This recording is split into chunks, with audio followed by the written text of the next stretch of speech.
আমাদের বিরোধী দলনেতা দলের সঙ্গে সম্পূর্ণ সম্পৃক্ত এবং আমি যা বলছি সেটার সঙ্গে বিরোধী দলনেতার বক্তব্যের কোথাও কোনো ফারাক নেই।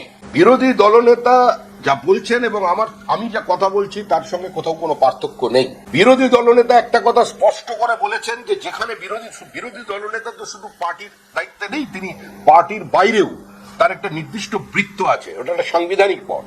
মানুষের আবেগকে তোকে স্পর্শ করতে হয়। যেভাবে অত্যাচারিত হচ্ছে দিকে দিকে হিন্দুরা বিভিন্ন জায়গায়, এবং যেভাবে বিরোধী দলনেতা পৌঁছানোর সঙ্গে সঙ্গে যে ভাষায় যে কায়দায় তাকে ওখানে সম্বোধন করা হচ্ছে এবং স্বাগত জানানো হচ্ছে, তার থেকে বিরোধী দলনেতা বলছেন যদি পশ্চিমবঙ্গের হিন্দুরা ঐক্যবদ্ধভাবে ভোট দেন তাহলে এই সরকারের পরিবর্তন হবে। আমরা বলছি আমাদের যে লক্ষ্য সেটা হলো কোনো ধর্মীয় কনসলিডেশন নয়, মানুষ তৈরি করে নিয়েছে। মানুষ মুর্শিদাবাদের পর বাংলাদেশের সাম্প্রতিক ঘটনা প্রবাহের পর মানুষ তৈরি করে দিয়েছে যেটা পশ্চিম বাংলাদেশ বানাতে দেব না।